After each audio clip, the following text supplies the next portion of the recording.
সীমিত জনবল নিয়ে তাদের আন্তরিকভাবে যতটা চেষ্টা করা যায় বিআরটিএ দুর্ঘটনা রোধে তার সর্বোচ্চ চেষ্টা চালিয়ে যাচ্ছে। ইতিমধ্যে কিছুটা আমাদের ঝিনাইদহবাসীর ফলও অর্জন করেছে। এবার ঈদে আশানুরূপ যেভাবে দুর্ঘটনা ঘটে থাকে এবং মৃত্যুবরণ করে সেরকম নাই। তো যাই হোক, সেটা নাই, সারা বাংলাদেশের চিত্র কিছুটা অন্যরকম। দুর্ঘটনা ঘটার অন্যতম বেশ কিছু কারণ আছে। সেই কারণগুলো প্রথম ওভার স্পিড, ওভারলোড, ওভারটেকিং,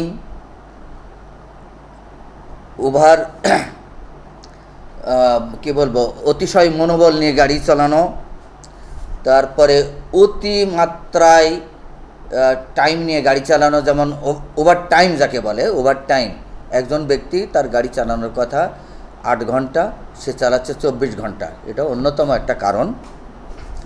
তারপরেও শ্রমিকদের কিছু ট্রেনিংয়ের অভাব আছে, সেই ট্রেনিংটা পূরণ করার জন্য আমরা যথাসাধ্য তাদের লাইসেন্স নবায়নের জন্যে তার লাইসেন্সের পূর্বের দিনে আমরা তাদেরকে একদিনের প্রশিক্ষণের আওতায় নিয়ে আসছি এবং তাদের এই প্রশিক্ষণ দেওয়া হচ্ছে।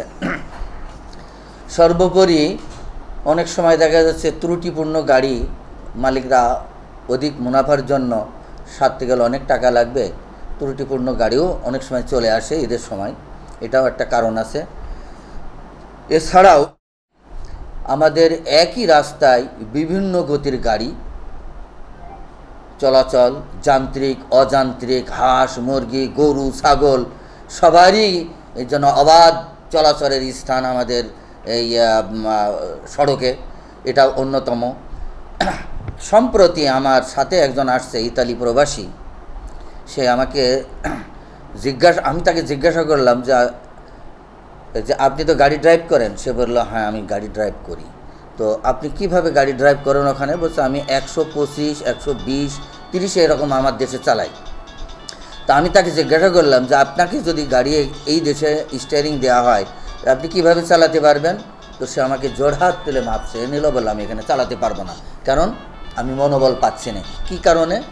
বলছে এখানে এই রাস্তায় বিভিন্ন গতির গাড়ি এবং কখন কি অবস্থায় মানুষ সামনে এসে পড়বে এদের কোনো শৃঙ্খলাবোধ এই দেশে কারণ নাই। শুধুমাত্র যে চালকরাই শৃঙ্খলা মানলেই দুর্ঘটনা রোধ হবে এমনটা নাই। সড়ক ব্যবহারকারী যারা আছে সব সংস্থায় সকলকেই সড়ক চলার বিধিনিষেধ যদি না মানা হয় কখনোই সড়কে এই মহামারীর থেকে আমরা পরিত্রাণ পাবো না বলে আমি ব্যক্তিগতভাবে মনে করি। তো এটার জন্যে বিআরটিএ বারবারই আমি বলছি সীমিত জনবল আমার ঝিনাইদহতে দরকার 20-25 জন ব্যক্তি। আমরা 4 জন ব্যক্তি নিয়ে আমরা এই ঝিনাইদহ জেলাটাকে চালাচ্ছি। তো আমাদের আন্তরিক চেষ্টা চালাচ্ছি যে যান্ত্রিক, অযান্ত্রিক বিভিন্ন অনিয়মের গাড়ি যাতে রাস্তায় না চলাচল করে। ইতিমধ্যে আমরা প্রতিদিনই আমরা মোবাইল কোড করছি। তবে আমরা ফিল্ডে থাকি, অনেকেই ফিল্ডের অবস্থা না বুঝে অনেক মন্তব্য করে। যারা প্রতিনিয়ত এই অটো তারপরে অযান্ত্রিক বিভিন্ন গাড়ি চালায় আমরাও তাদের সাথে সরাসরি কথা বলছি যে আপনারা কেন এই পেশা থেকে অন্য পেশায় যেতে পারেন না? তারা বলে অন্য কোনো কাজ নাই, যদি এটার থেকে আমরা অন্য পেশায় যাই তো আমাদের চুরি ডাকাতি ছাড়ার কোনো পথ নাই, ছিনতাই, চুরি, ডাকাতি। তো তাদের সন্তানাদি, তাদের পরিবারের কথা চিন্তা করেও আমরা অনেক সময় একটু চিন্তিত হয়ে পড়ি, লজ্জিত হয়ে পড়ি, দুঃখিত হই যে কি করা যায়। তবু আমরা আইনের দিক থেকে পিছপানায় তাদের কঠোর অবস্থানে আমরা আছি। তো এই সব ত্রুটি যদি রোধ করা যায় সড়ক থেকে, আমার মনে হয় অনেকাংশে সড়ক দুর্ঘটনা কমবে। তবে সবার দায়িত্ব, সম্মিলিত প্রচেষ্টায় সবাই দায়িত্ব নিলেই একমাত্র সড়ক দুর্ঘটনা কমবে। নচেত সড়ক দুর্ঘটনা একমাত্র বিআরটিএ পুলিশ দিয়ে কন্ট্রোল করে সড়ক দুর্ঘটনা কমানো সম্ভব নয়। একজন ব্যক্তি তার 1 কোটি টাকার গাড়ি দিবে, লাইসেন্স নাই এবং ছোট বালকের হাতে দিবে, এরকম আমার চোখে পড়েনি। যদি আপনার দৃষ্টিতে পড়ে আপনি সেটাকে ক্যামেরাবন্দি করে আমার কাছে নিয়ে আসবেন, আমি সঠিকভাবে তাকে মূল্যায়ন করে তার ব্যবস্থা নিয়ে নেব। আমার জানা মতে নাই, তবে কিছু সংখ্যক অধিক মুনাফার জন্যে তারা কিছুটা লক্কর ঝক্কর গাড়ি রিমোট অঞ্চলে চালায়।